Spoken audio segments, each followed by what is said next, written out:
Is the iPhone 14 Pro cameras really that much better than the iPhone 13 Pro or the 12 Pro Max? Well, today we're gonna take a look at a ton of different photos, both outside in the daylight, low light shots, raw photos, ultra wides and telephoto shots, as well as video quality with standard video, cinematic mode, the new action mode, and we're gonna see once and for all, is the camera update that much better? I took over 300 photos and also videos, and I have a lot to show you, both good stuff and some not so good with these new phones. I'm gonna split it up into different categories, so let's go ahead and jump in, starting with colors and contrast. I found that the 14 Pro line really varies as far as the saturation, the contrast. Sometimes it's more, sometimes it is less. In this shot right here, it's just way too much, but in general, what I found is that it looks a little bit more natural, even though it's less contrast.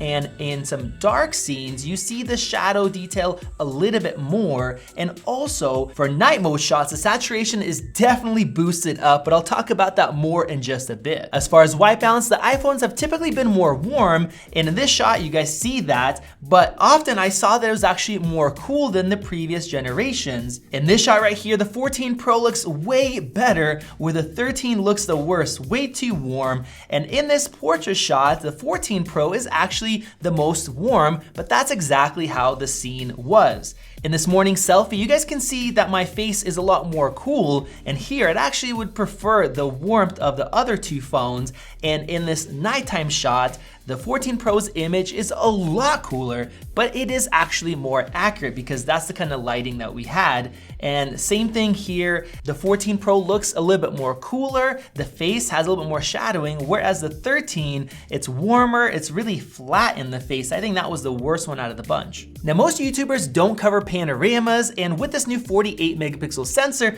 I wanted to see if it got any better. Stacking all three with the 14 Pro at the top, I would say that I actually prefer the 13 Pro. It has a little bit more contrast and a lot less flaring. The 14 Pro has a flare spot, and the 12 Pro has all that contrast loss. Cropping in to look at the detail, I would say that the 14 Pro looks the worst. It is over sharpened, even though it has a little bit better dynamic range than the 12 Pro. I would take either of the older ones instead. So no, the 48 megapixel sensor doesn't really help. It might actually make it worse because of the extra processing needed. One thing that has plagued iPhones for a long time is flaring. This is where many Android phones really beat the iPhone. So let's see if it got any better. And even from this first selfie shot, you guys can see a massive difference. The 14 Pro has barely any flaring, the contrast is way better, and the 12 Pro is just really bad. Moving to the main camera, you guys could see that the flare spot right there in the middle on the 14 Pro is much smaller than the other two. And then I adjusted the angle a little bit lower, and now all we have is a tiny little dot that is easy to fix. And then moving back to the older generations, each one gets worse. Looking at the telephoto cameras, we have a similar result, with the 14 Pro doing the best. And even around the sun, we have barely any flare spots, so Apple's definitely improved that. And looking at the ultra-wide, we have a similar result, nice flaring control. And this ultra-wide shot that you already saw, the 14 Pro does so much better. Not only do we have way less flaring up in the sky, but if you look at the bottom of the picture, we have no ring at all on the 14 Pro, a smaller one on the 13, and a more visible one on the 12 series.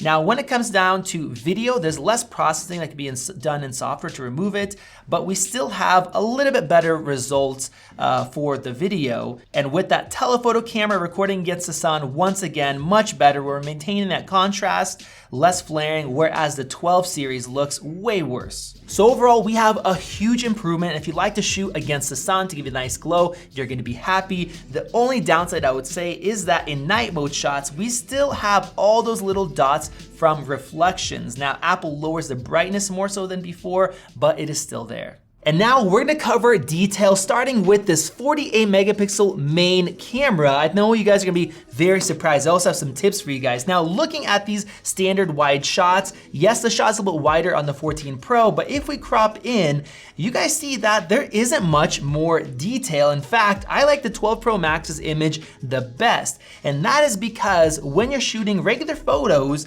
it is sampling everything into 12 megapixel. But looking at these shots here, they don't really look look any better. Apple talked about that quad bearing, and that requires a lot more processing, but the final result, the 12 megapixel images, they don't look any more detailed. You guys see this portrait shot here. Now, when we get into lower light, it does look slightly better, even though it has less contrast. And with some sunset shots here, you also see that they look so similar, and punching in, it doesn't really look that much better, even in this lower light condition. I personally expected that going from 48 megapixels down to 12 would provide a better image. Now, one thing that did surprise me are these 2x shots which crop into the sensor. Now, being a photographer that has shot over 150 weddings and a ton of other shoots, I'm really against that digital 2x cropping that Apple showed off, so I didn't want to believe them. But even with this full shot here, I see extra detail and cropping in. Dang, that looks much, much better than before. And I think that might be because they're using less of the sensor. They can use extra processing for that, and it looks great. And because of that, I've been shooting a lot more 2x shots and they look fantastic, whereas before I thought I wouldn't use that at all. Now, in order to get the full quality from this 48 megapixel sensor, you have to shoot ProRAW. And then when we crop in, we see a massive amount of detail difference compared to your standard quad bayered shots. Comparing ProRAW against the older generation phones, when we crop in, you definitely see that added detail. It looks much better. Here in the office, I shot this one right here, cropping in, the image looks more detailed. It also looks more natural at the same time. And looking at this crop of Vadim's face, I mean, it's sharper, it looks more detailed, it looks more natural. It's better in every single way. And thanks to this new 48 megapixel sensor, the photos look better than Samsung's 50 megapixel and even 108 megapixel photos in different lighting conditions. So it is doing an amazing job. Now with that, I also found that using ProRAW doesn't always show you as much of a difference. Cropping in here, yes, it's more detailed, but it's not as dramatic as before. And looking at this shot right here, looks a bit more natural on the wide. And when we crop in, we do notice that we have more detail, but the other ones still look kind of sharp because it's a lot of fake sharpening. And that is when I noticed that the raw images obviously look more natural, but Apple is not applying as much contrast or sharpening. So if you want to tweak that yourself, it still looks more natural, and that's when you really get that detail to pop. I also found in situations where there's a lot of dynamic range or denoising, the raw shots don't look that much better compared to the other two, and that's just because the other ones are over sharpened. So as far as the extra details you get from the ProRAW, it really depends on what else is going on with the lighting. And on the downside, the files are massive, going from 2.5 megabytes up to 76. And unfortunately, Apple doesn't let you shoot 48 megapixel without shooting ProRAW. Now, I talked about a way to convert it earlier, but this awesome Twitter user created a shortcut which will automatically convert it for you and delete the other file. We'll go ahead and leave a link in the video description. Now, I also found one very peculiar thing, and that is if you are shooting in night mode with ProRAW, yes, it does look better. It does look more natural than the shots from the previous phones. You guys can see that right here. But when I placed it side by side with the same phone, 14 Pro Max shooting HEIC, it didn't look that much better. In fact, you had a little bit more noise.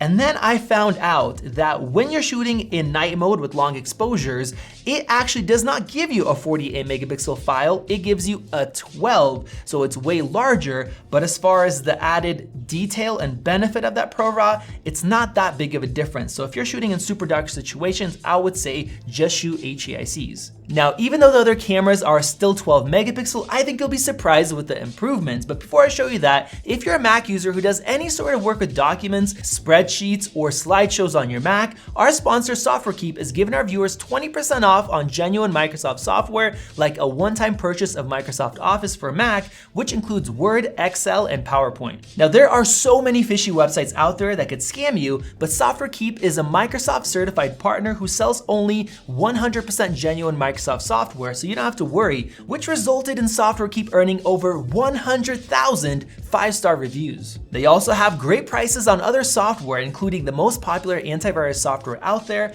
and their customer service is phenomenal with 24/7 365 customer support, where you'll talk to a real person instead of a robot. So if you have any questions, they'll be glad to help. So buy Microsoft Office for Mac or anything else you need today and save 20% off their already great prices by using the link in the description and the coupon code Rode MaxTech 20. Comparing the telephoto cameras at full size, it's hard to tell a difference, but if we crop in, we do see a little bit more detail every generation. Now, Apple didn't even make a graphic when they presented the cameras because this is the only lens that actually hasn't changed. It's the same as the 13 Pro Max.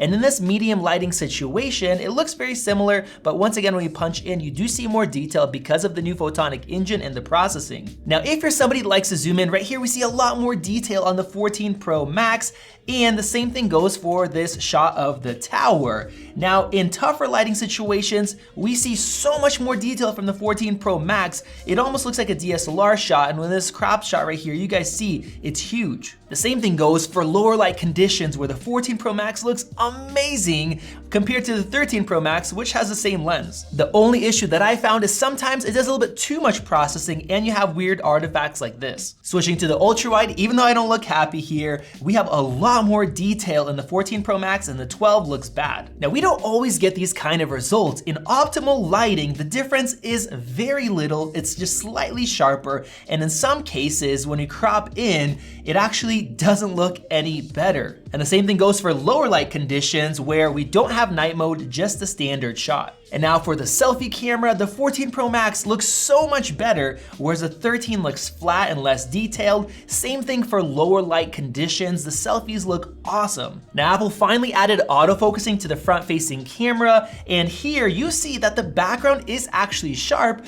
whereas the other two, they are blurred out. So that helps if you're in an environment where you want to capture that background. But one thing that I have found is that if you need a tap to adjust your exposure, like for a sunrise or sunset, it was actually keeping me blurred out because now it has focus with that. So you have to be careful that you don't just tap, you have to use that slider. I also found that the 14 series detail isn't always that much better, and it's typically in situations where you have a big difference in dynamic range and the processing is going towards that. So with that, let's take a look at dynamic range. Starting off with this same shot right here, the 12 Pro Max, the sky is completely gone, but the two newer phones, they look very similar. This is something that I've complained about for a couple of years because Android phones can do a great job with those skies. And same thing with this ultra-wide shot, the sky is just completely gone, where Android phones would actually keep that detail. Now, sometimes the dynamic range can actually be worse. Look right there, the 13 Pro Max looks better, and of course the 12 Pro Max, it sucks. I also found that the 14 Pro tends to boost up the shadows where previously my wife there is crushed,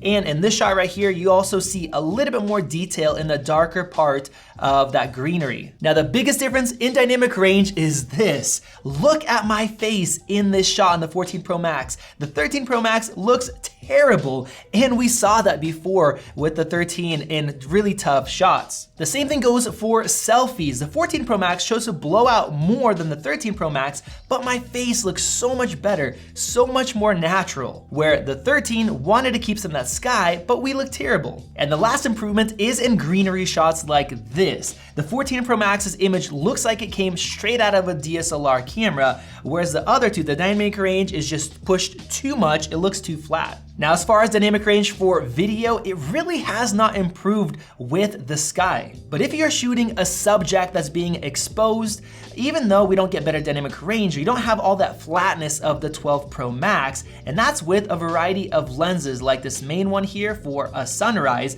The 14 and 13 look similar, the 12 looks bad, and the same thing for this ultra wide shot right here, where it's just pushed up too much, making it look flat. Now, as far as close-up shots, both the 14 and 13 have that macro mode where the 12 doesn't, and because of that, you can get really close using the ultra wide camera. One downside though is that it sometimes kicks in too early, and then these shots, the ones with the macro mode, don't look good. So if you're not gonna get that close, I would suggest go into the camera app, scroll down and turn off the automatic macro so you can control that yourself, and then you can shoot a shot like this using that 3x lens. That looks good, but with that, the 2.5 still looks better from the 12 Pro Max. The 14 Pros have one more weakness, and that is minimal focusing distance. Here, you see that we cannot get as close with that 3x lens, and if we switch to the 1x lens, the difference is huge. You have to be way further away to get focus. That is because of the new large sensor that is in here. It is so huge that it requires a big lens, which they can't put in,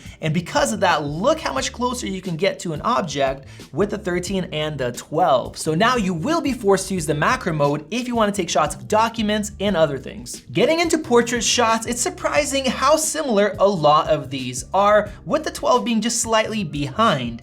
Now, I really like that 2x mode that I showed you, but here the 3x does look good on the 13. Of course, we could do the same thing, and it looks remarkably close, with the 12 having a little bit less detail. Now, in tougher lighting situations like this one, the 14 looks great as far as dynamic range, the white balance, where the other two both look off, and of course, I can do that 2x mode that looks fantastic. And jumping up to the telephotos here, the 12 is the only one that's really falling behind. Now, as far as the accuracy of the blur, the 14 still misses, like you guys can see.